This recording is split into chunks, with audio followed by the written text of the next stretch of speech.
Bom, gravação começou.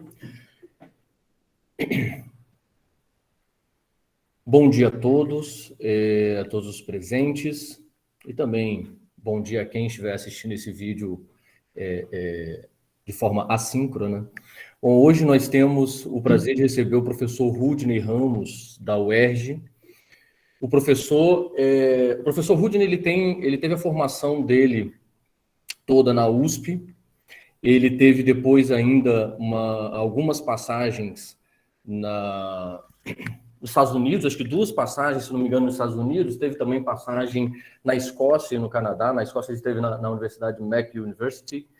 E, bem, o professor Rudney, ele é reconhecido especialista em teoria quântica de campos a temperatura finita, e também tem bastante contribuição na parte de transições de fase na área de cosmologia.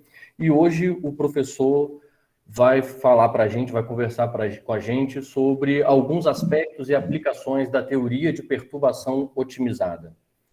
Professor Rudney, fique à vontade, o tempo é todo seu. Eu peço a todos que, se possível, desliguem o vídeo, só para poder, por uma questão aqui de não pesar tanto a gravação. É claro que o professor Rudney vai manter tanto o vídeo quanto o microfone aberto. E quem quiser fazer perguntas, acredito que o professor Rudney esteja de acordo com a interrupção, podem interromper, fica à vontade para interromper. Tudo bem? Professor, a palavra é tua. Bom, obrigado, Igor. Eu gostaria de agradecer aí os organizadores, né, do QCBR, Igor, Rodrigo, Antônio, né, pelo convite. E então, exatamente, eu gostaria de apresentar algum dos assuntos que a gente tem tratado em termos de teoria de campos não perturbativa, e principalmente aplicações em transições de fase em diferentes sistemas, né? Tanto em teoria de campos, altas energias, como no contexto da matéria condensada, né? Sistemas de interesse em matéria condensada. Eu não vou exatamente abordar também trabalhos recentes que a gente está fazendo nesse contexto da chamada teoria de perturbação otimizada. O objetivo desse seminário é mais de dar uma revisão geral, tanto de trabalhos antigos que a gente fez, como alguns aspectos recentes que a gente tem tratado dentro do contexto da teoria de perturbação otimizada. Bom, também eu sou obrigado por contrato a agradecer meus financiadores, né? Então, meus agradecimentos em financiamentos providos aí pela FAPERJ e pelo CNPq.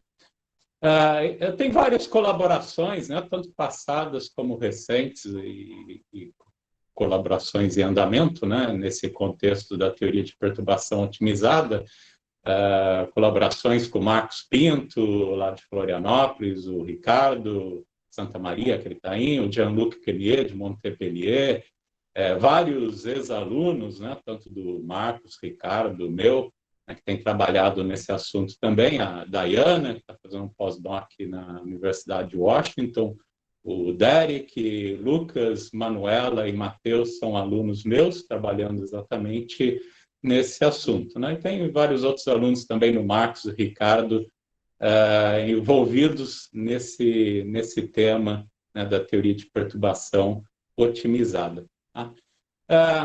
O esquema da minha apresentação vai ser mais ou menos esse, começar basicamente dar algumas motivações de por que a gente precisa de métodos não perturbativos em geral, tanto em física como em teoria de campos, aí apresentar essa teoria de perturbação otimizada. Não é um assunto novo, né? Na verdade, foi desenvolvido há muito tempo atrás, eu acho que lá pelos anos 1970, por Jean Justin e colaboradores, e é um método bem simples, né? Bem simples, não perturbativo, mas que dá resultados extremamente bons, né? E se você compara, por exemplo, com soluções exatas quando disponíveis. Então, é um método bastante interessante e tem diferentes variações desse método na literatura, né, sobre diferentes métodos, sobre diferentes nomes. Então, vou falar algumas aplicações também dessa teoria de perturbação otimizada e alguns desenvolvimentos recentes dentro dela e, finalmente, conclusões finais. Tá? Então, por que a gente precisa de métodos não perturbativos? A gente vê isso, de certa forma, desde lá da graduação. Né? Lá na graduação, a gente trata, por exemplo, como um método para resolver diferentes problemas, teoria de perturbação.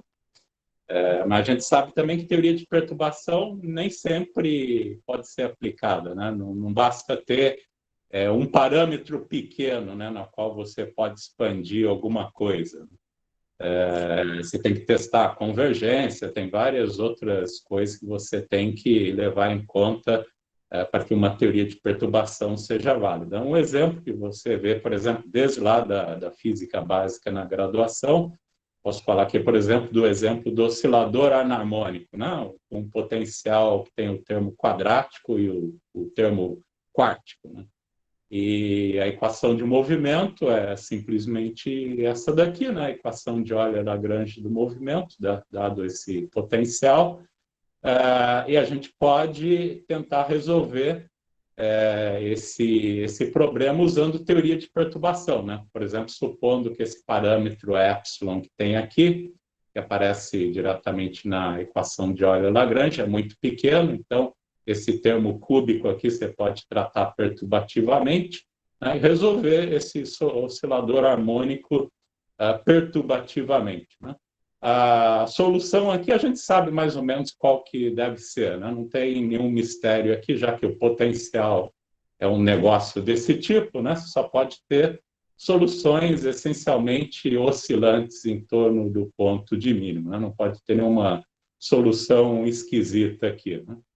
Então, a solução não perturbada, que é epsilon igual a zero, é a solução padrão, dadas essas condições iniciais, né? É simplesmente uma função trigonométrica, e você pode ir para as próximas ordens em teoria de perturbação nesse modelo aqui. Né? Então, tomar uma expansão perturbativa da solução geral dessa forma, né? Os termos de ordem epsilon ao quadrado, substitui isso daqui lá na equação de movimento, iguala os termos de ordem zero, ordem epsilon e assim por diante, você fica com um conjunto de equações diferenciais, né, para cada uma dessas funções na próxima ordem em teoria de perturbação. Né? Então, dada a solução lá x0, você pode resolver para x1, resolvendo para x1, que é fácil resolver, você resolve para x2, isso aqui você pode resolver em qualquer ordem em teoria de perturbação que você quiser. Tá? Então, resolvendo aqui já para x1, né, usando aquele x0, você chega nessa solução, e aqui você já vê um problema, né? Você vê aqui que você tem a solução já de primeira ordem em teoria de perturbação, tem um termo que cresce linearmente com o tempo. Né? Então, evidentemente, dado um tempo suficientemente grande, esse termo aqui certamente vai ficar maior do que o termo de ordem zero, e assim por diante. Né? O termo de ordem 2, você vai ver também que aparece termos lineares no tempo. Então, isso é consequência da teoria de perturbação aplicado nesse problema, que é bastante conhecido em sistemas dinâmicos, né? A produção de termos seculares, né? Esses termos que crescem linearmente no tempo. Então, certamente, teoria de perturbação vai quebrar aqui a tempos suficientemente grandes. Né? Curiosamente, isso acontece também em teoria de campos. Né? Quando você estuda a dinâmica de não equilíbrio em teoria de campos, né? Esses termos seculares também aparecem lá naturalmente quando se trata de dinâmica fora do equilíbrio em teoria de campos. Então, você acaba sendo obrigado a trabalhar com métodos não perturbativos quando você estuda também dinâmica de campos. Esse é um outro assunto que eu não vou abordar aqui, vou abordar simplesmente situações de equilíbrio, mas isso daqui é uma coisa geral, né? Acontece também em teoria de campos fora do equilíbrio. Bom, essa quebra de teoria de perturbação, né? Isso a gente pode passar um modelinho mais próximo de teoria de campos, por exemplo, olhar o equivalente lá do oscilador harmônico, né? Mas agora é um campo escalar em 0 dimensões, é o equivalente lá do oscilador harmônico, mas com simetria ON. Então, como tem um oscilador n-dimensional, né? Então, o campo φ aqui é um campo com n componentes com a simetria ON, tá? Então, essa ação aqui é simplesmente invariante sobre rotações aí do grupo ON. Tá? A gente pode olhar o que acontece nesse modelo. Isso aqui você pode calcular explicitamente a função de partição dele. Curiosamente, a gente fala que a gente só consegue calcular, né, integrais funcionais gaussianas, mas esse é um exemplo que você tem a integral funcional exata dele, né, desse modelo, né? Além a gente não é que é só gaussiano que a gente consegue resolver integrais, né? A gente consegue também resolver integrais além da não gaussianidade, por exemplo, incluindo o termo quártico explicitamente. Está no livro lá do Gradstein, por exemplo, aquelas tabelas de integrais, você encontra a integral exatamente desse termo quártico, por exemplo. Então, você consegue calcular, por exemplo, o potencial efetivo, né, ou a energia livre, dada essa função de partição que você consegue calcular exatamente nesse modelo. Tá? Então, essa expressão exata aqui da energia livre, ou do potencial efetivo, dado em termos dessas funções aqui, gama, função confluente em hipergeométrica e assim por diante, né? E a gente pode, então, esse é um modelinho que a gente tem a solução exata. Você pode comparar com o caso perturbativo, ou mesmo fazer uma expansão em grandes N's, né? Outro método bastante utilizado em teorias de campos é exatamente a expansão em grandes N's que a gente pode aplicar aqui. Então, por exemplo, se você faz uma expansão em grandes N's, aqui é um trabalho que eu fiz com o Ricardo e o Derek um tempo atrás, o resultado perturbativo, né? Você expande perturbativamente esse potencial efetivo, o comportamento dele é exatamente esse, né? Você tem a solução exata, aí a contribuição perturbativa de ordem 1 para cá, perturbativa de ordem 2 para cá, perturbativa de ordem 3 para cá, perturbativa de ordem 4 para cá, não é convergente, né? Certamente não é uma expansão convergente, né? Exatamente esse tipo de comportamento, você vê que não tem convergência nenhuma, né? Da série perturbativa que você vê imediatamente aqui nesse modelo. Tá? Então, é um outro exemplo que você vê explicitamente a teoria de perturbação não é aplicável, né? Não é aplicável porque não converge nesse exemplo, né? Simplesmente por causa disso. Tá? Você pode ir também para, agora indo para a teoria de campos mesmo, a temperatura finita, por exemplo, né? Então pega lá o modelo lambda φ4, né? Um modelo padrão que a gente conhece em 3 mais 1 dimensões, a temperatura finita. Você pode calcular o potencial efetivo, alta energia, etc., perturbativamente aqui, normalmente. Então, por exemplo, se você olha para uma correção da alta energia, né, de ordem mais baixa, né, de ordem lambda, vem de um diagrama de um laço, que é esse cara daqui, e se você trabalha com isso daqui, a temperatura finita, e olha para o regime de temperaturas muito grandes, muito maiores que a massa Berg que tem aqui no potencial, isso daqui é um resultado padrão, vai com lambda t ao quadrado. Tá?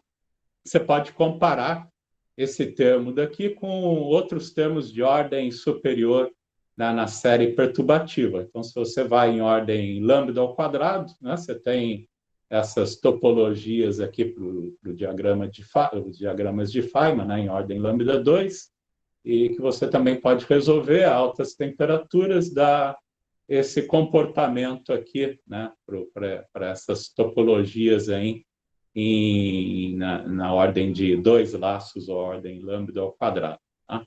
A teoria de perturbação aqui é válida ou não? Né? Para ser válida, claro que você tem que comparar o sujeito aqui de primeira ordem com os caras das próximas ordens aqui. Se teoria de perturbação é válida, claro, o termo de primeira ordem tem que ser muito maior do que os termos das ordens seguintes. Então, se você calcula essa razão, né, o termo lá de 2 laços de ordem lambda ao quadrado, com o termo de primeira ordem em teoria de perturbação, esse é o comportamento que você tem para a teoria de perturbação ser válida. Claro que isso daqui tem que ser muito menor do que 1. Mas aqui, de novo, você vê um outro problema, que isso daqui não depende só de lambda, né? Depende também da temperatura, né? Que entra explicitamente aqui. Então, claro que se você toma temperaturas suficientemente grandes, uma hora isso daqui vai deixar de ser muito menor do que 1, né? Para temperaturas suficientemente grandes. Então, de novo, teoria de perturbação naturalmente vai quebrar a altas temperaturas, né? Porque eu tenho um valor fixo aí, né, dos parâmetros do modelo, né? Lambda e M, mesmo embora você pode tomar a lambda muito pequeno, certamente você vai ter uma temperatura suficientemente grande e a teoria de perturbação vai quebrar, né? Outro problema que você vê aqui também é que isso daqui vai inversamente com a massa, né? Então, para massas muito pequenas, né, isso daqui é consequência de divergências infravermelhas, que vem daqueles diagramas lá de Feynman, certamente também teoria de perturbação vai quebrar, né? Então, quebra tanto por indo para um regime de altas temperaturas, ou você vai para algum caso onde a massa tende a zero, né? O caso, por exemplo, que você está próximo de um ponto crítico, né?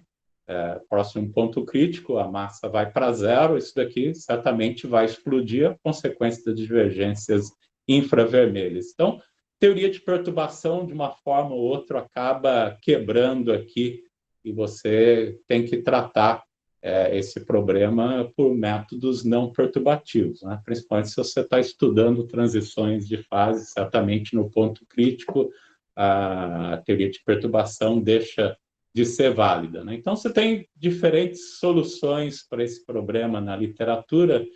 A solução mais óbvia, por exemplo, que resolve imediatamente aqui, né, o problema das divergências infravermelhas, adotar, né, que isso daqui é uma contribuição para alta energia que vai com temperatura ao quadrado, né? Então, mesmo quando a massa vai para zero, você ainda tem essas contribuições relevantes no teu sistema. Então, você pode fazer uma ressoma, né, desses diagramas de ordem superior na teoria de perturbação. É o que a gente chama aí de diagramas, como é que chama? Daisy, né? Esqueci a flor em português, né? Daisies, né? Que são diagramas desse tipo, né? Quando você acaba vestindo as massas dos seus propagadores livres por essas correções de altas energias, né? Então, gera, essencialmente, esses tipos de contribuições que acaba resolvendo o problema, essencialmente, das divergências infravermelhas.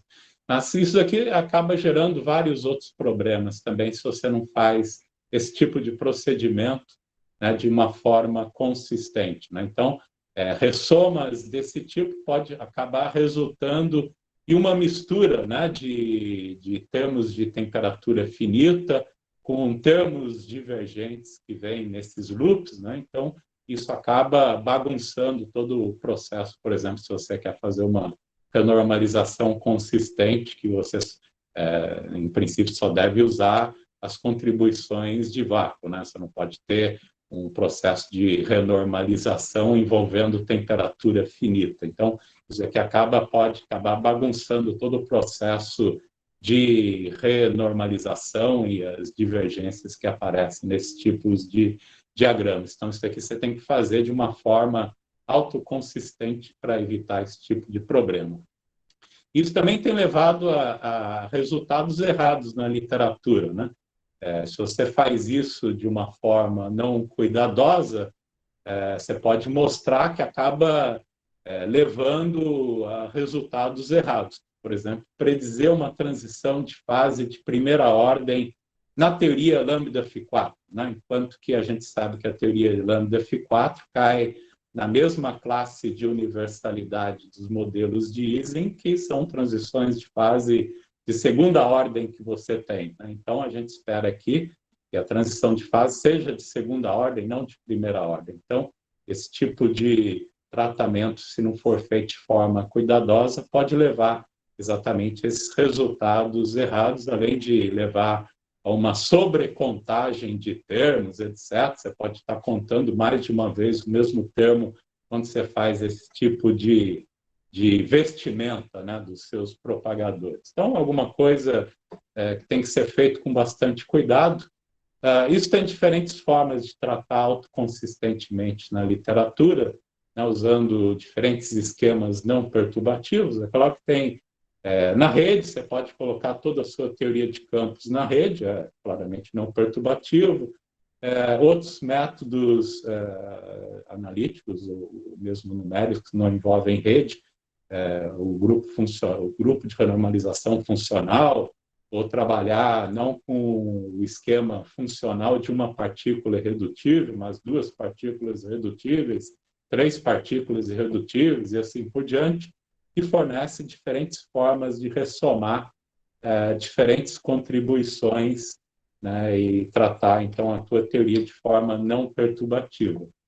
Tem diferentes esquemas de ressoma autoconsistente, né? Uma mais conhecida, talvez, é fazer o truque de somar e subtrair o mesmo termo lá da densidade lagrangiana, né? Então, se a gente está trabalhando, por exemplo, com aquelas correções de autoenergias, um dos truques é você pegar a tua teoria, introduzir o termo de autoenergia e, ao mesmo tempo, subtrair ele, né? Então, aqui você simplesmente veste todos os seus propagadores pelos termos de autoenergia, como naquele esquema lá da ressoma de Davis, né? Mas, ao mesmo tempo, você subtrai ele e trata isso daqui tudo como um novo termo perturbativo, né? Uma nova interação. Então, é uma forma de fazer isso de uma forma autoconsistente, né? Aquelas ressomas envolvendo altas energias, de certa forma, resolve o problema de sobrecontar, né, diagramas várias vezes, mas ainda requer um certo cuidado em de envolver essa possível mistura de termos dependentes da temperatura com divergências de vácuo, né? Então, você tem que fazer um cuidado aí de como que você faz isso de forma apropriada, né? Esse mesmo truque de fazer a soma e subtração, né, pode ser também feita de uma forma com um termo que é fixado variacionalmente. Então, essa é exatamente a ideia da teoria de perturbação otimizada, né? Então, qual a ideia da teoria de perturbação otimizada? É sempre baseado num procedimento desse tipo, né? É uma interpolação que você faz da tua lagrangiana, densidade lagrangiana original, tá?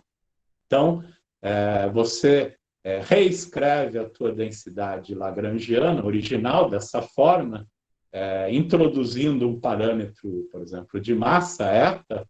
Então, a tua lagrangiana livre, que é exatamente solúvel, passa a depender desse parâmetro eta, e, ao mesmo tempo, você subtrai esses termos, né, de uma forma autoconsistente e trata esse termo como uma nova interação agora que você acaba trabalhando, onde delta é um parâmetro simplesmente para manter aí a ordem que você está fazendo essa interpolação, né? Então, é claro que se você tomar delta igual a zero aqui, você obtém exatamente a lagrangiana livre, que é exatamente solúvel, e para delta igual a 1, você recobra exatamente a lagrangiana, ou a sua teoria original, tá? Então, por exemplo, se você aplica isso lá no exemplo da teoria lambda φ4, com a nossa densidade lagrangiana padrão, isso aqui são os contratermos de renormalização, você precisa meter aí na densidade lagrangiana para fazer toda a renormalização de forma apropriada.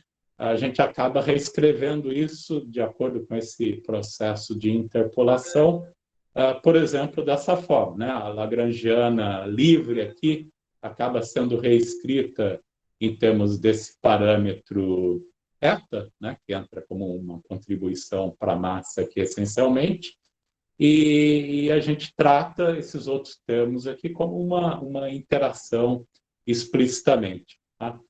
Então, basicamente esse é o esquema, um esquema de interpolação que você acaba fazendo. Claro que se você fizer isso daqui em ordem infinita em delta, né? Se a gente trata agora delta como um parâmetro pequeno, onde você pode construir a tua teoria de perturbação, agora não em termos de lambda, mas em termos desse parâmetro delta, se você fizer isso daqui em ordem infinita, claro que você recobra exatamente a tua teoria original. Claro que a gente nunca consegue fazer isso daqui, trabalhar perturbativamente em ordem infinita, a gente trabalha em uma certa ordem infinita, ou seja, a gente trunca em uma certa ordem em delta, e é claro que esse parâmetro eta vai ser carregado pela tua teoria. Então, você tem que ter uma forma de fixar ele, né, de uma forma conveniente. Então, entra diferentes procedimentos variacionais que você pode aplicar exatamente para fixar esse parâmetro eta. É aí que vai entrar a informação não perturbativa, essencialmente, né? Quando você fixa esse parâmetro eta de alguma forma variacional. Tá? Então, nessa prescrição, né, que a gente tem, então, você acaba reescrevendo a tua densidade lagrangiana interpolada dessa forma. Tá? Aqui o termos de interpolação, ou você pode reescrever isso dessa forma. Isso aqui é a massa agora reescrita em termos daquele parâmetro eta. Então, agora suas regras de Feynman são modificadas, né? Você tem o teu propagador livre, passa a carregar esse parâmetro eta explicitamente por esse novo termo de massa. Os teus vértices de interação carrega esse parâmetro delta, que é o que a gente vai fazer teoria de perturbação propriamente dita, não em lambda, mas em delta, e você tem um novo vértice de interação, né, que é esse cara daqui, né, o termo que você somou e subtraiu, que é tratado como um novo vértice. Então, agora você trabalha como se fosse teoria de perturbação, exatamente como se fosse uma teoria de perturbação, né, mas no parâmetro delta. Tá? Então, quando você vai numa ordem infinita em delta qualquer, é claro que suas quantidades físicas vão depender explicitamente desse parâmetro eta, e que você tem que fixar por um método apropriado, né? Então, é isso que entra agora o princípio variacional. Então, na literatura tem diferentes formas de fixar esse parâmetro eta, né? Os dois principais é o chamado princípio de mínima sensitividade. Então, quando você calcula alguma quantidade física até uma ordem k, né, naquele parâmetro delta, né, perturbativamente em delta até a ordem k, a gente demanda que essa quantidade tenha a mínima sensitividade possível, né, em relação a ela. Então, aqui que é o chamado princípio da mínima sensitividade.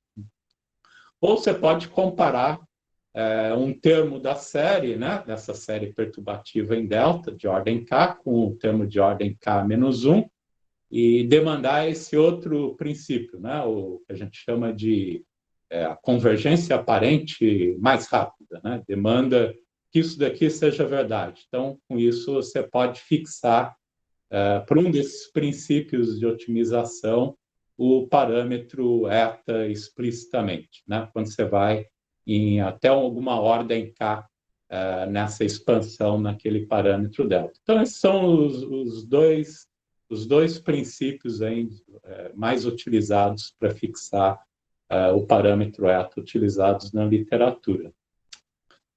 Qual a vantagem aqui, né? Então, uma coisa aqui é aquelas divergências de temperatura zero, né? não se misturam com os termos dependentes da temperatura. Né? E é um método também que tem mostrado ser autoconsistente e tem propriedades de convergência que têm sido demonstradas na literatura, tanto no contexto zero-dimensional como em 3 dimensões, principalmente em teorias críticas, a gente tem uma demonstração da convergência do método em 3 dimensões exatamente. E também produz resultados, né, bastante interessantes já em ordens bastante baixas, né? Você não precisa ir em ordens altas em delta, né? Às vezes, até em primeira ordem em delta, você já consegue resultados bastante interessantes, não perturbativos, né? Completamente não perturbativos. Tá?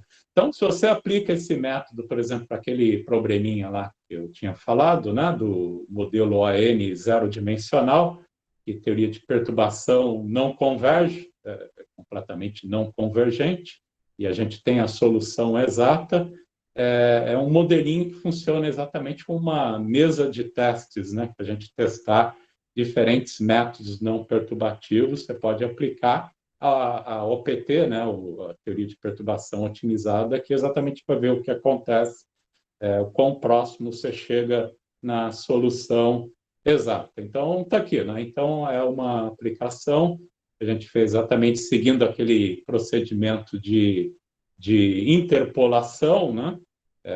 Calculado agora para o potencial efetivo em diferentes ordens em delta, comparado com a expansão em grandes N's, né? Que também é um método não perturbativo lá da literatura.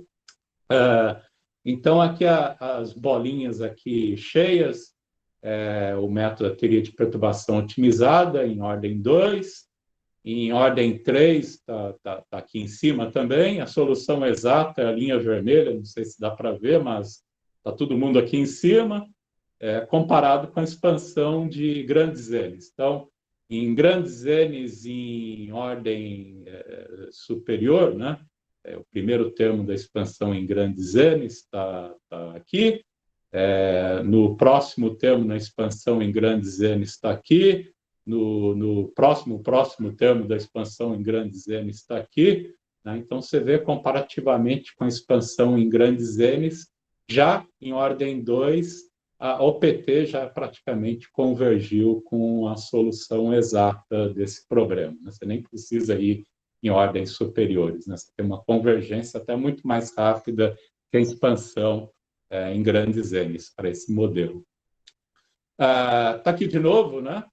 Isso daqui aplicando aquele método do princípio da mínima sensitividade que eu falei, você pode comparar com esse outro princípio de otimização, que é a convergência aparente mais rápida. Então, fazendo essa comparação, está aqui também, a solução exata está aqui, aplicando a OPT, um princípio de convergência mais rápida, em ordem 1 está aqui, em ordem 2 está em cima da solução exata, em ordem 4, 3, assim por diante, vai estar todo mundo em cima da solução exata. Né? Então, você já vê já a convergência desse método em qualquer um desses princípios de otimização, né? O princípio de mínima sensitividade, ou lá o princípio da convergência aparente mais rápida, já produz uma convergência extremamente rápida desse método para a solução exata. Né?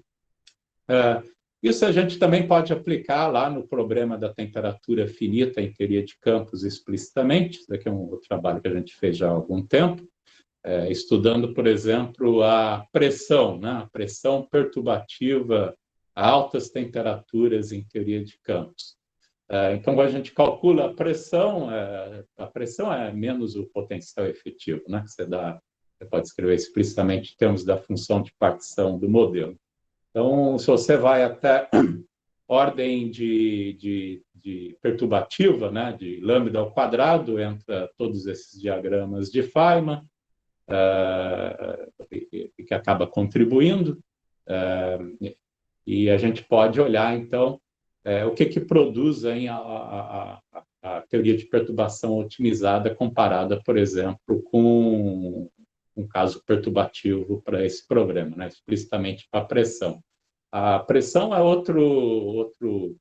outra quantidade que você tem problemas, né? Quando você trata de forma perturbativa. Né? Então, quando você calcula lá a pressão, lá para a teoria lambda Φ4, isso aqui é a pressão dividido pela pressão do gás ideal, né? sem o termo de interação. Então, esse é o resultado que você obtém perturbativamente. Isso daqui em primeira ordem em teoria de perturbação, dá essa curva cheia. Em segunda ordem em teoria de perturbação, essa linha pontilhada. Você pode calcular em terceira ordem, vai dar uma outra curva aqui, indo para baixo, em quarta ordem, outra curva que vai para cima, e assim vai, né? Vai uma curva para cima, para baixo, para baixo, nunca converge essa coisa, né? Então, a pressão é uma outra quantidade que você vê exatamente como teoria de perturbação não é aplicável, né? Então, a gente pode aplicar aqui a teoria de perturbação otimizada e ver que resultados que você obtém. Então, está aqui o resultado que a gente acaba obtendo, por exemplo, usando lá o princípio de mínima sensitividade. Em ordem 1, você tem esse resultado, em ordem 2, tem esse resultado, bastante próximo. Você pode calcular em ordem 3, então, todos basicamente vão convergindo com uma rapidez insuficientemente grande. Isso daqui você pode comparar com outros métodos não perturbativos, né? Feitos para pressão, por exemplo, o método de duas partículas irredutíveis, né? Então, se compara com esses cálculos de outros métodos não perturbativos, a OPT tem um acordo extremamente bom com esses outros métodos aí. Acaba também o método de duas partículas irredutíveis acaba caindo aqui em cima também com a OPT, né? Acaba sendo equivalente aqui a esses resultados. Então, logo em primeira ordem, ou mesmo segunda ordem, a gente já consegue obter resultados suficientemente bons, que não mostra aquela não convergência absurda como tem em teoria de perturbação padrão. Isso aqui, de novo, comparando agora não com o princípio de mínima sensitividade, mas o princípio de convergência aparente mais rápida. Você vê que, de novo, tem um acordo bastante grande com o resultado anterior que a gente tinha. Também tem uma tendência de convergir bastante rápido, como também demonstrado para aquele modelo lá, zero dimensional, com simetria ON. Um outro problema importante também, isso daqui é quando a gente também pode aplicar não só para a teoria de campos, mas para diferentes outros problemas que a gente tem em física, matéria condensada, por exemplo, ou mesmo física atômica. Um problema curioso que tem na literatura, isso é motivado lá pela realização de condensados de Bose-Einstein em sistemas atômicos, né, nos idos lá nos anos 1990, na segunda metade de 1990, quando foi realizado pela primeira vez, né, a condensação de Bose-Einstein em sistemas de gases atômicos diluídos. Um problema antigo era investigar a temperatura crítica de condensação, né, desses gases, de condensação de Bose-Einstein, né, para gases agora interagentes. Então, você tem, por exemplo, a temperatura crítica, né, de condensação de Bose-Einstein de um gás ideal. Isso aqui é um resultado de livro-texto, mas você pode comparar esse resultado da temperatura de condensação do gás ideal quando você agora liga as interações explicitamente, né? Agora você tem gases interagentes explicitamente. Então, era de interesse exatamente calcular essa temperatura crítica, né, desses gases interagentes para a condensação de Bose-Einstein. Talvez o primeiro cálculo que foi feito isso foi por Tedeli e Yang, nos anos 1950, que eles chegaram nesse resultado para essa diferença, né, para a temperatura crítica. O A aqui é o comprimento de espalhamento da onda S, né, da física atômica. O N é a densidade do gás, e esse parâmetro aqui, A ao cubo vezes N, para um gás suficientemente diluído, acaba funcionando como um parâmetro perturbativo, não uma quantidade pequena que você pode trabalhar então, perturbativamente, em princípio, com essa quantidade, né? O comprimento de onda de espalhamento da onda S é o cubo vezes a densidade. Para um gás diluído, acaba sendo uma quantidade pequena, né?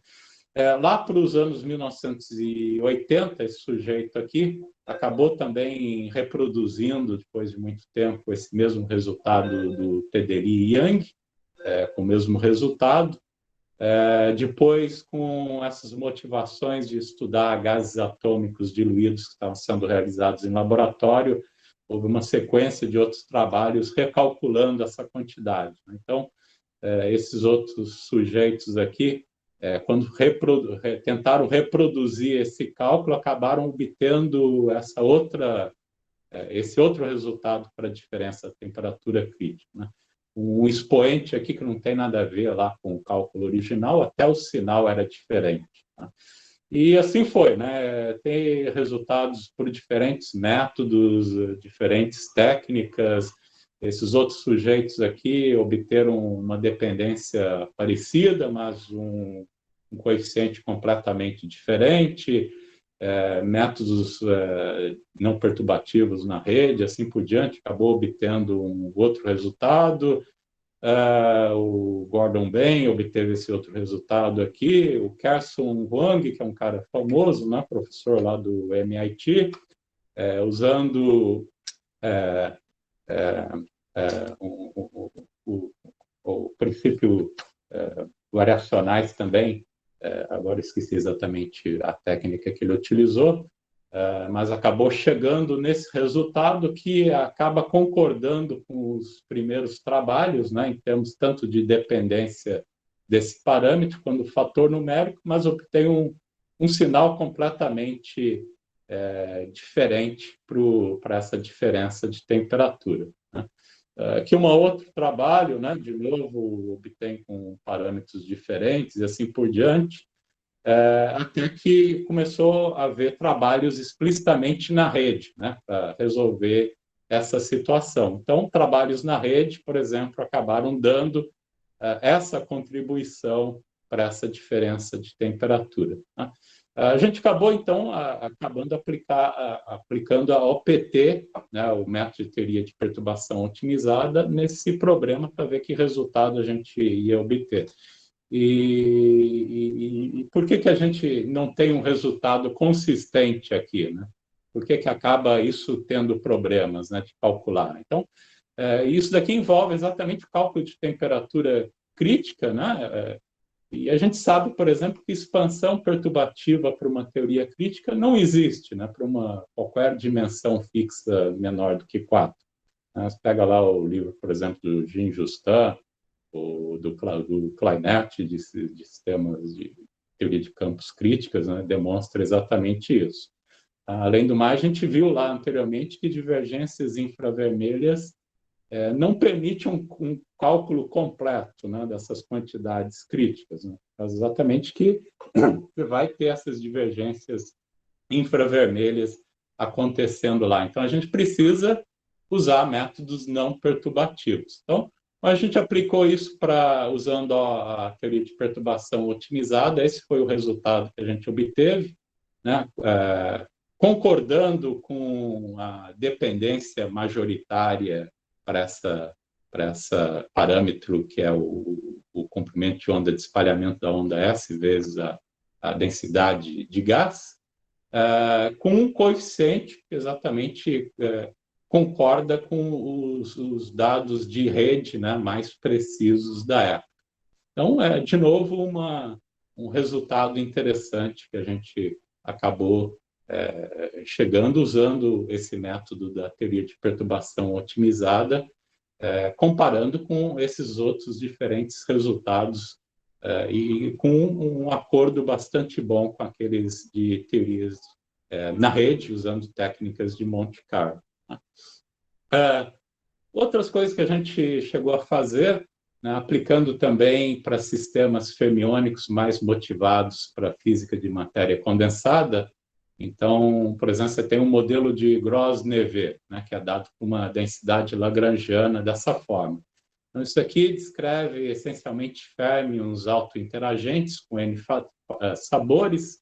É um modelinho interessante que tem várias propriedades em comum, por exemplo, com cromodinâmica quântica. Então, é conhecido ser assintoticamente livre esse modelo. Além do mais, ele é exatamente solúvel quando você trata ele no contexto na aproximação de grandes N's. E também é renormalizável, né? Mesmo embora essa interação quártica aqui, em geral, não é renormalizável em 2 mais 1 dimensões, mas na expansão em 1 sobre n você pode demonstrar que ele é renormalizável, né? Esse modelo é renormalizável, tá?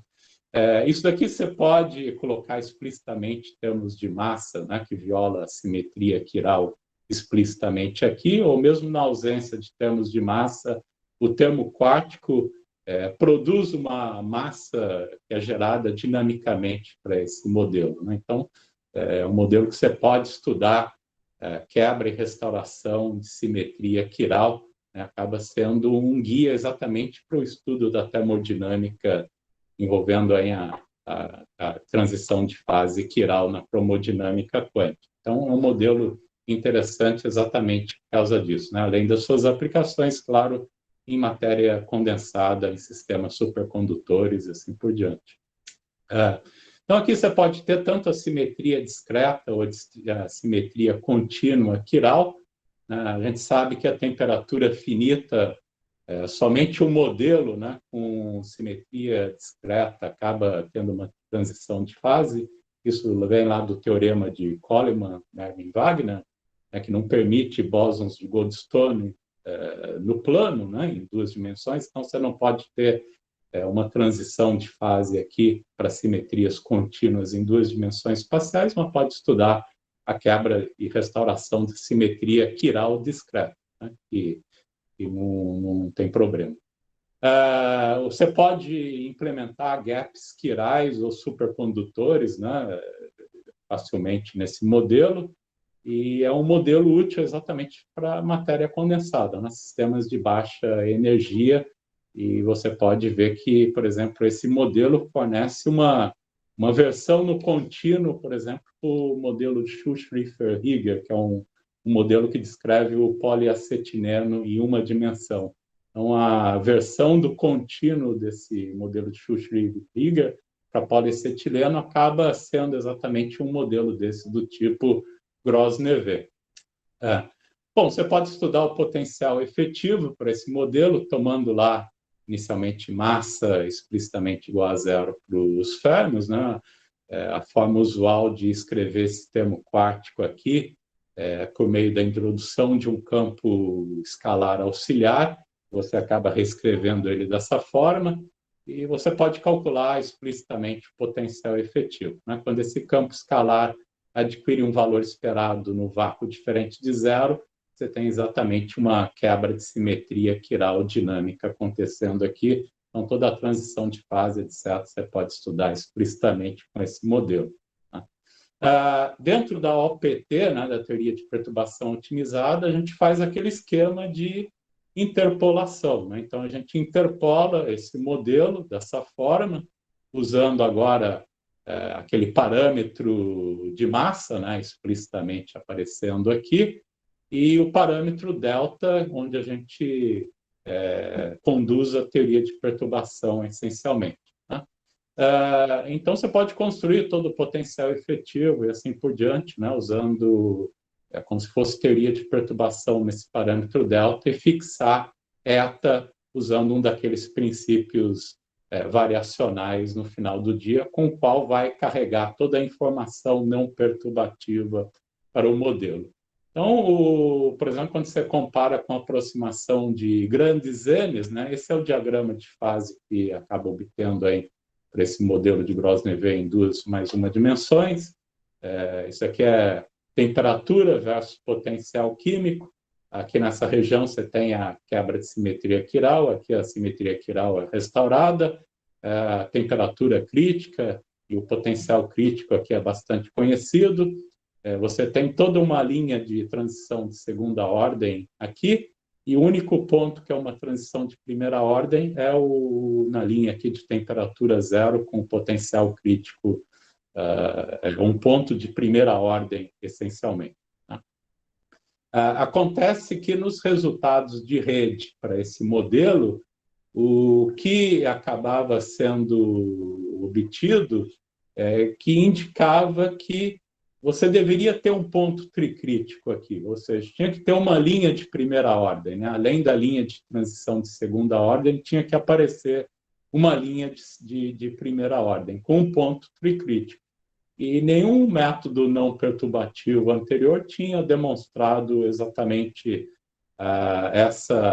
como que apareceria esse ponto tricrítico nesse modelo, né? Então, com a OPT, quando a gente aplicou a teoria de perturbação otimizada, a gente exatamente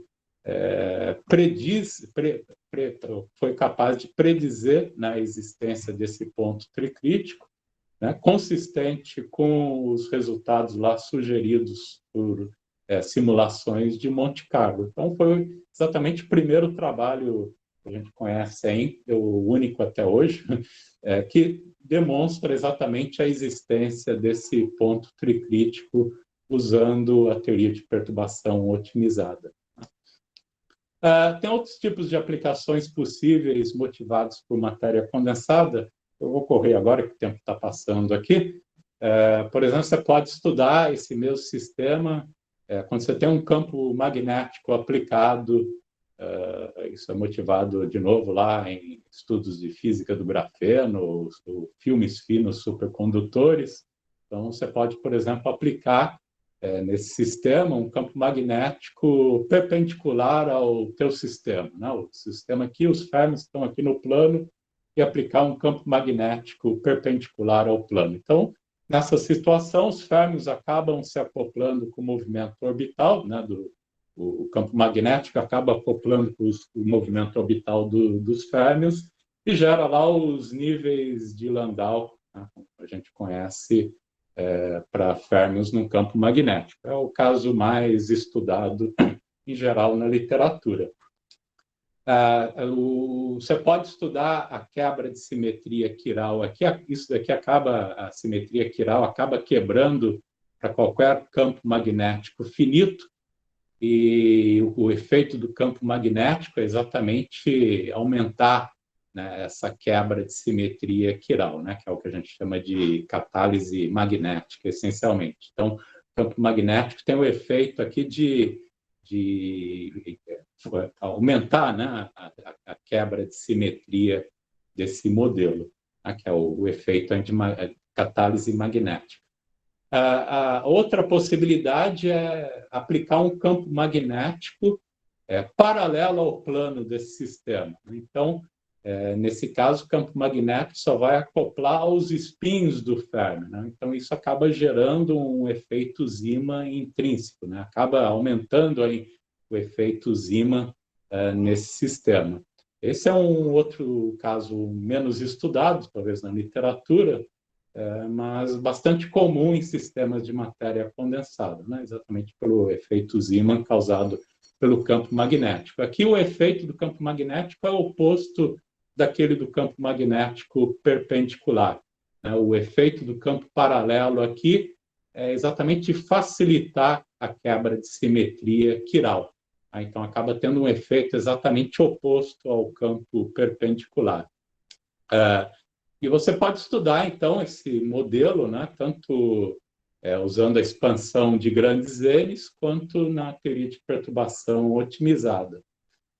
Tanto quando você tem interações repulsivas ou interações atrativas, né, naquele termo quântico envolvendo os férmions. Então, esses são os resultados, por exemplo, da temperatura crítica, comparando a expansão de grandes N's, a linha vermelha, e a teoria de perturbação otimizada é a linha cheia aqui para a gente, para o caso repulsivo e o caso de interações atrativas. Não há uma diferença muito grande para a temperatura crítica nesse caso, mas aqui já tem uma variação da temperatura bastante expressiva. Quando você vai para as outras quantidades críticas, né? Por exemplo, o potencial crítico, químico crítico, a transição de fase quiral, as diferenças já são bastante expressivas, tanto para a aproximação de grandes N's, quando você compara com a teoria de perturbação otimizada, né, que vai além da aproximação de grandes N's, né? A OPT acaba levando em conta contribuições que vão além da aproximação de grandes N's. Então, você vê que o potencial químico crítico já tem uma variação bastante grande, particular para o caso atrativo, né? Enquanto você tem um efeito aqui de catálise magnética inversa, ou seja, o potencial químico crítico diminui com o campo magnético para uma região aqui de campos magnéticos pequeno, depois você vê simplesmente catálise magnética, o potencial químico crítico aumentando para o campo magnético. Enquanto que para a teoria de perturbação otimizada, você só vê catálise magnética inversa, né? O ponto crítico aqui, o potencial químico crítico, diminui sempre com o aumento do campo magnético, que alguma coisa também acaba sendo visto em outros métodos numéricos não perturbativos. Não vou falar aqui dessas variações que tem aqui para o potencial químico crítico abaixo dos campos magnéticos, tem a ver com as chamadas oscilações de Haas-Van Alphen para campos magnéticos pequenos. Isso é característico de sistemas de matéria condensada, mas, enfim, né, você pode também estudar, deixa eu só pular aqui um pouquinho, para o tempo está passando, para o potencial químico do ponto tricrítico, né, o potencial químico lá do ponto tricrítico.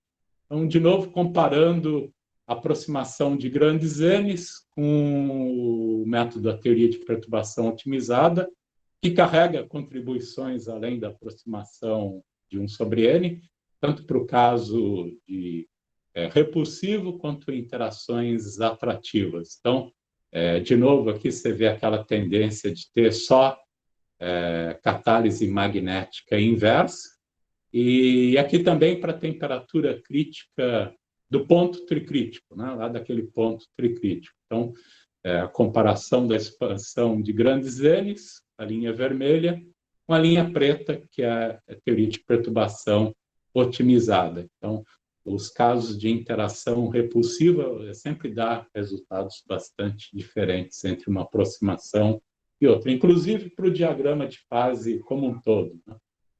Dependendo do campo magnético aplicado, e se você está na situação repulsiva ou atrativa. A bolinha aqui é exatamente onde está localizado aquele ponto tricrítico. Então, você tem uma linha de segunda ordem e a linha de transição de primeira ordem. A região interna aqui é a região de simetria quiral quebrada, né? E ali a região externa é a região de simetria quiral restaurada. Isso tem vários resultados interessantes, né? Quando você tem tanto o campo magnético perpendicular quanto o campo magnético paralelo aplicado, né? E você tem, então, aquela competição, um campo tendendo a quebrar a simetria quiral, outro campo tendendo a restaurar a simetria quiral. Então, você acaba gerando diagramas de fase bastante interessantes, né? Que vem exatamente de uma estrutura do potencial efetivo desse tipo. Quando você estuda a presença do termo de Zeeman, ou na presença de um campo magnético diferente de zero, você acaba gerando diferentes transições de fase, né? De um mínimo, você pode ter uma transição para outro mínimo e assim por diante, dependendo do campo magnético aplicado, você pode ter vários mínimos desse tipo, gerar diagramas de fase extremamente interessantes, né, com diferentes tipos de mínimos, como esse tipo de situação que a gente tem, quando você tem também tanto o campo magnético perpendicular quanto o campo magnético paralelo aplicado. Então, o seu sistema vai atravessando diferentes fases, né, com diferentes valores esperados, à medida que você vai variando o potencial químico, né? Você vai pulando de um mínimo para outro, né? Uma transição de fase para outra. Então, você gera situações extremamente interessantes para esses sistemas que você tem aplicações em matéria condensada explicitamente. Tá? Deixa eu só passar rapidamente para... O tempo está meio esgotando aqui, desculpa em estender um pouco o tempo, para alguns resultados recentes para teoria de perturbação otimizada.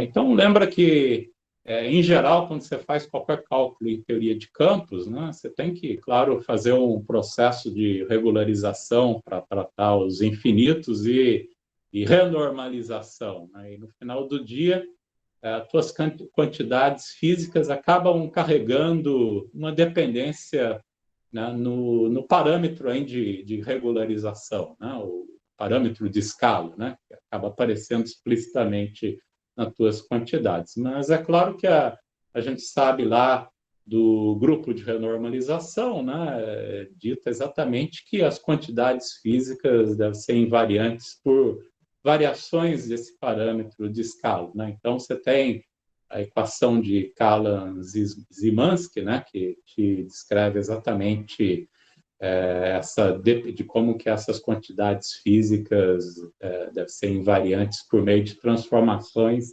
nesse parâmetro de escala. Acontece que, é claro, o parâmetro de escala acaba funcionando como uma escala de energia do teu sistema, né? Então, se você olha lá, por exemplo, na tabela lá de física de partículas, né, do Particle Data Group, onde você tem as massas e parâmetros de todas as partículas elementares, constante de acoplamento, e assim por diante. Então, se você vai olhar lá a massa do quark up, né, por exemplo, a massa é dada por esse valor e é dada uma escala, né? Então, mesma coisa, se você quer a massa do quark top é dado lá na tabela por uma massa lá de tanto, 172, mais ou menos, gigaelectronvolts, que é especificado numa dada escala tal, né? Que é a escala de energia, onde aquelas quantidades físicas são determinadas. Claro que se você também estende isso para a temperatura finita, essa escala de regularização, né, ou de renormalização, acaba aparecendo explicitamente também em todas as suas quantidades físicas, né? Então, se você calcula quantidades térmicas, né, qualquer laço térmico que você calcular, a dependência em geral com a escala de regularização é sempre desse tipo, né? Dependendo da ordem em laço que você vai, né, você gera, claro, as dependências na escala de regularização são sempre logarítmicas, então essa dependência logarítmica acaba aparecendo combinado com a temperatura dessa forma. Então, sempre quando você vai expressar alguma quantidade termodinâmica, né, você expressa fixando, de certa forma, essa escala de regularização. Usualmente é tomado a escala central, escolhido como sendo 2π vezes a temperatura, de tal forma a tentar minimizar, né? Você sempre tenta minimizar essas contribuições de log, né? Que depende da escala no final do dia, então você sempre escolhe uma escala de energia que tenta minimizar nessas dependências de log, né, que vem da escala quando você faz o processo de regularização, normalização, usando, por exemplo, regularização dimensional, né, que aparece explicitamente esses termos. Um exemplo disso é lá, por exemplo, quando você calcula a pressão na cromodinâmica quântica, né? Então, você tem resultados na cromodinâmica quântica na rede. Você tem aqui resultados do grupo do HOT-QCD e do grupo lá de húngaro, né, da rede, para essa quantidade que é a pressão, né, da cromodinâmica quântica em termos da temperatura. Tá? Então, essa faixa aqui reflete exatamente essa dependência, né, na escala de regularização. Então, você escolhe, por exemplo, o valor central, que é 2πt, e toma um fator 2 acima e um fator 2 abaixo dessa escala central, devido exatamente a essa incerteza que tem, para refletir essa incerteza nessas quantidades, né, na escala de regularização. Então, os resultados são mostrados em termos dessa baita faixa colorida aqui, né?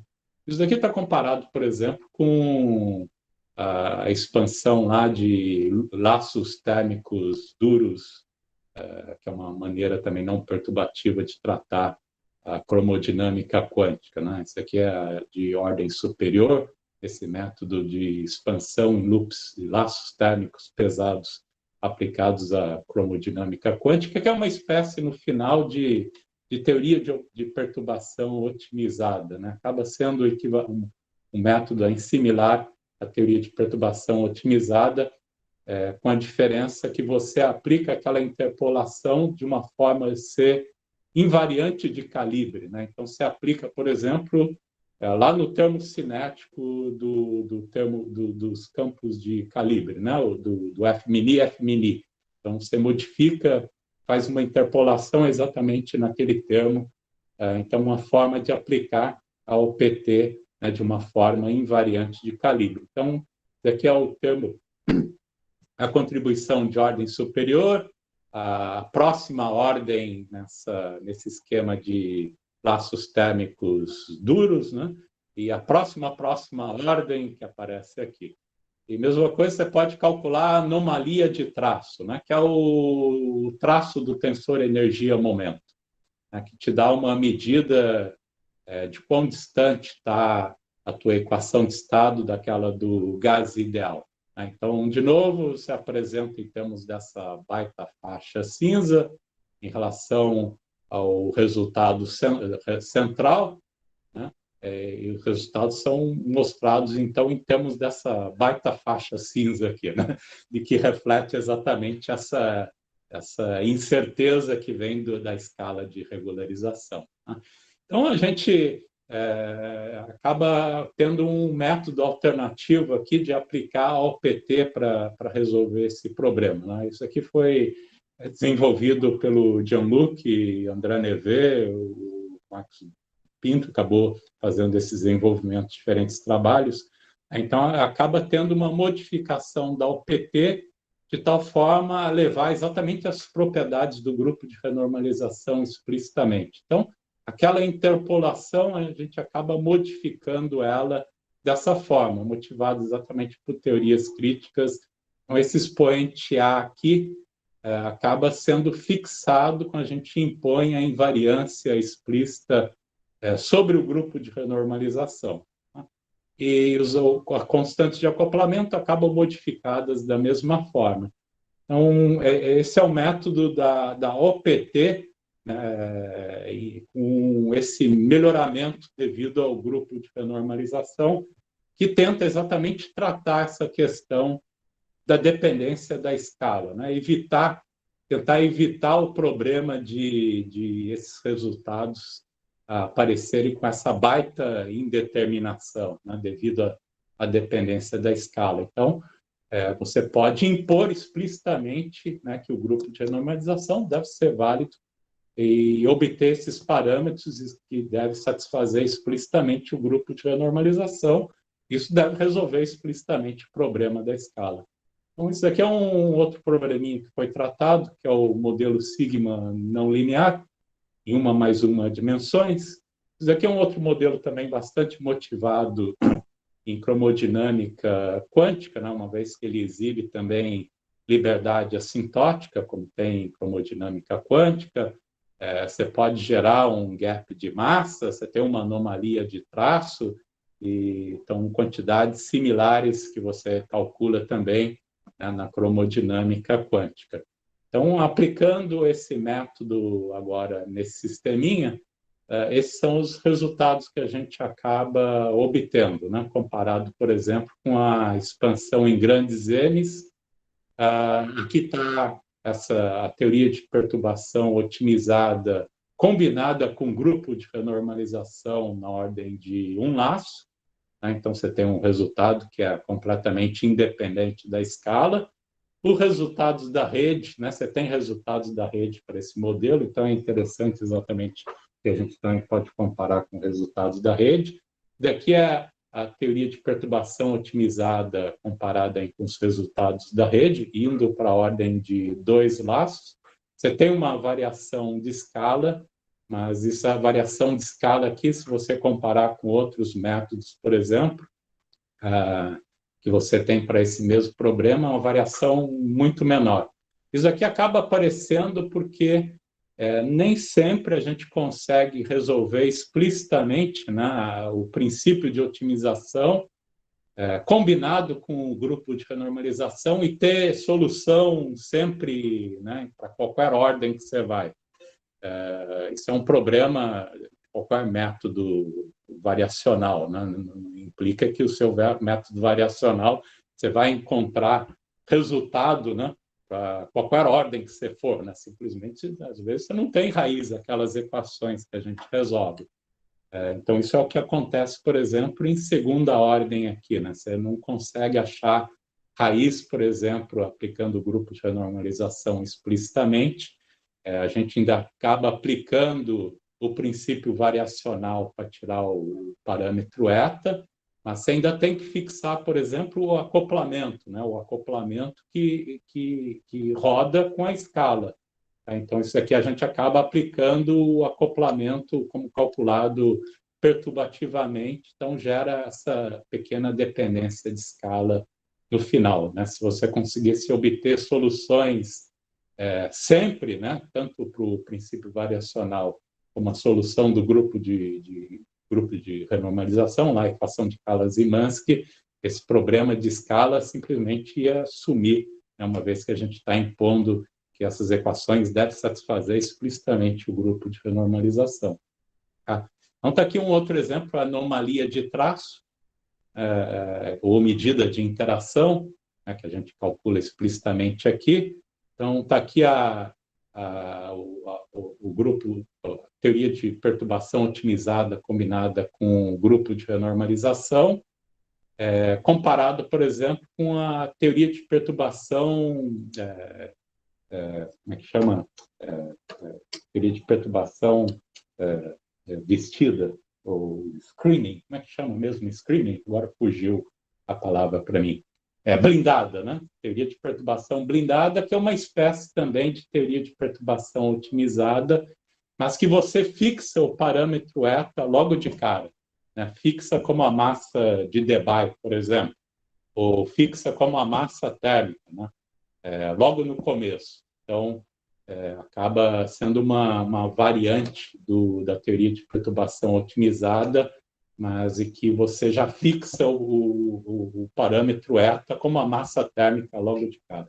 Então, gera essa curva aqui, com essa baita faixa, né, que reflete exatamente aquela possível variação do fator de escala, né, que vem das quantidades que você calcula explicitamente, enquanto que na teoria de perturbação otimizada você tem uma variação de escala bem menor. Tá? Bom, enfim, deixa eu terminar por aqui de uma vez. Então, resumidamente, na teoria de perturbação otimizada, a gente calcula quantidades de forma, né, perturbativa no final do dia, como se fosse de forma perturbativa, todo o processo de renormalização, etc., são feitos de forma como se você estivesse fazendo em teoria de perturbação, mas com a vantagem, né, de você ter contribuições que já regulam logo de cara possíveis divergências infravermelhas e resultados não perturbativos são gerados, né, por método variacional, né, um daqueles critérios que eu falei anteriormente. Tá? Você pode mostrar explicitamente que os resultados obtidos, por exemplo, em grandes N's, são reobtidos, né, naturalmente dentro da OPT. A gente consegue predizer e localizar um ponto pericrítico, por exemplo, lá naquele modelo de 2 mais 1 dimensões do modelo de Gros-Neveu, né, que outros métodos, em princípio, não conseguem descrever. Você tem diferentes métodos de melhorar essa teoria de perturbação otimizada, por exemplo, por técnicas do grupo de renormalização, impondo explicitamente a equação de Kalas-Zzymanski, aí você obtém resultados termodinâmicos que estão com um acordo bastante grande com aqueles de resultados da rede, por exemplo. Né? Então, isso acaba fornecendo um método, né, de estender, né, essas técnicas para estudar problemas, por exemplo, de interesse na cromodinâmica quântica ou outros sistemas em teoria de campos, que você não pode estudar com métodos não perturbativos em geral. Tá? Bom, termino por aqui, pessoal. Tá? Muito obrigado, professor Rudney. Eu vou convidar todos agora presentes a abrir o microfone para a gente agradecer ao seminário, por favor.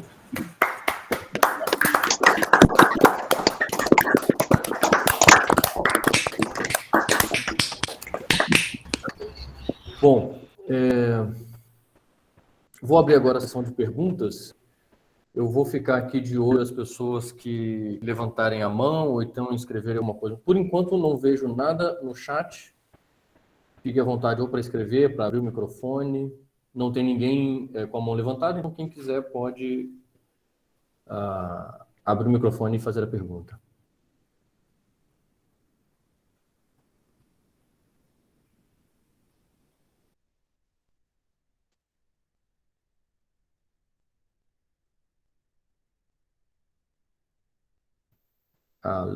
Bom, aqui tem um comentário da professora Leila, agradecendo o seminário. Obrigada pelo seminário, muito bom. Foi o comentário da professora Leila no chat. Obrigado, Leila. Rudney, obrigado pelo seminário, bem geral, assim, bacana de ver. Uma perguntinha só a respeito de aplicações. Tu estudou direitinho aquela aplicação de campo magnético, né? Tu fez perpendicular lá, com aquelas motivações em matéria condensada. Fez paralelo, fez perpendicular e fez a competição, né? Eu queria saber se tem algum interesse de ver a aplicação de um campo elétrico naquele tipo de sistema. Pode, claro, você pode aplicar, pode estudar motivação,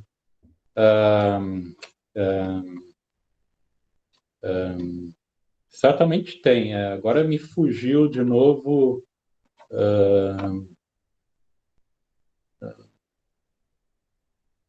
Tem, agora eu não me lembro exatamente qual é. Porque se tem pão magnético, né? Seria interessante ver se tinha pão elétrico também, né? Porque os efeitos são bem diferentes, né? Na competição. Okay.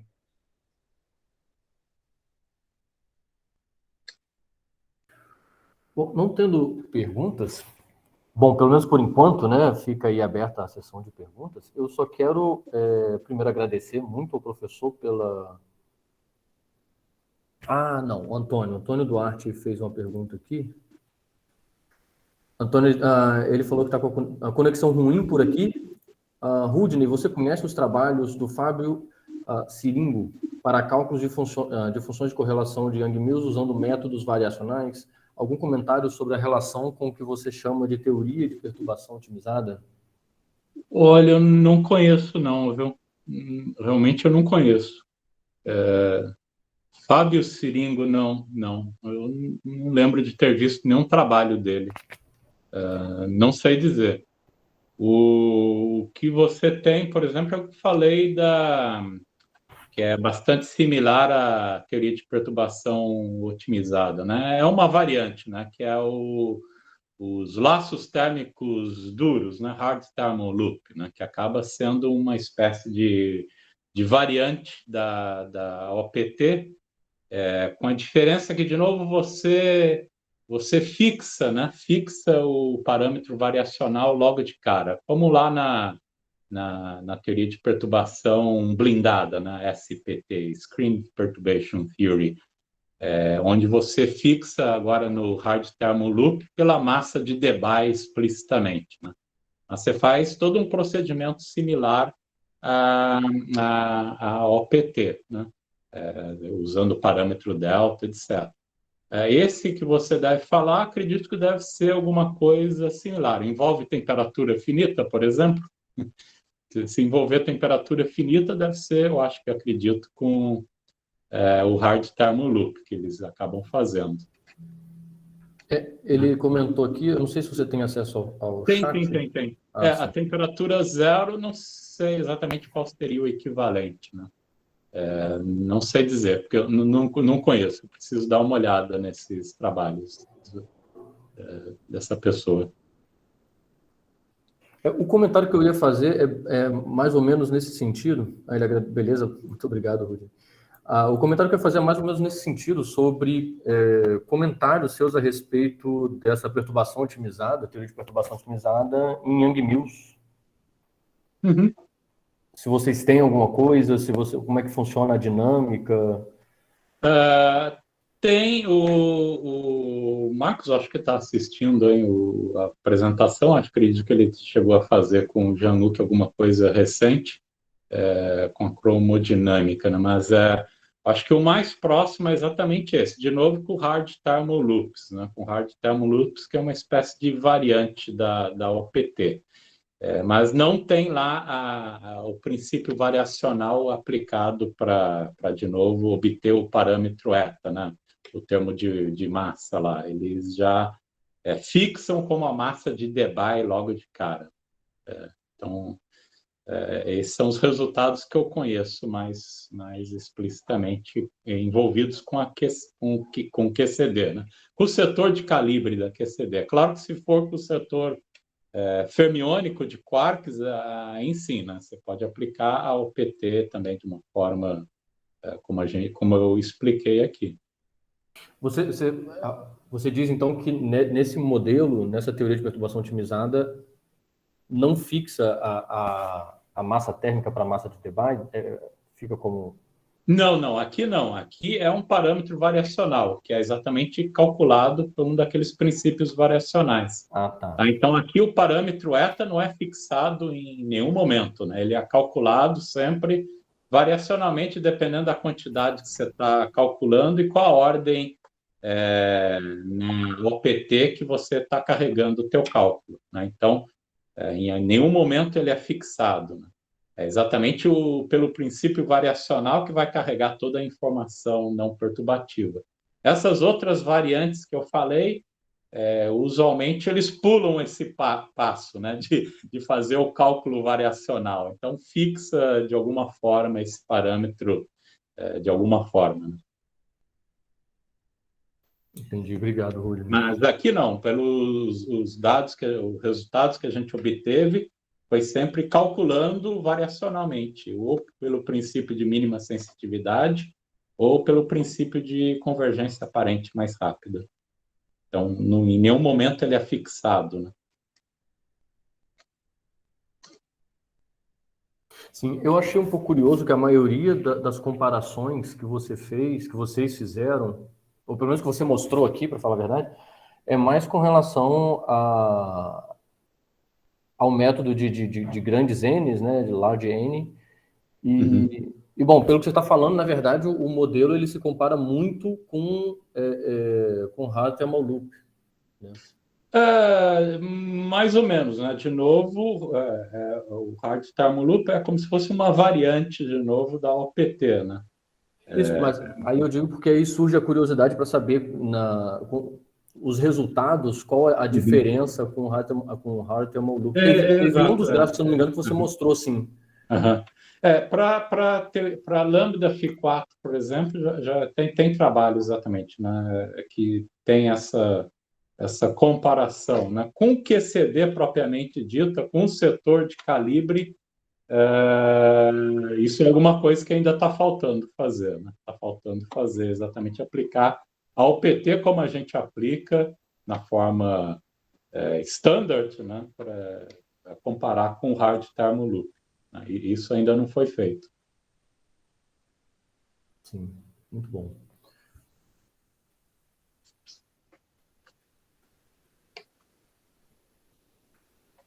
Bom, pessoal, não havendo mais perguntas, é claro, se tiver, fique à vontade para me interromper e tal, mas não havendo mais perguntas, eu vou convidar para um novo agradecimento ao professor. Por favor, vamos abrir os microfones para a gente agradecer.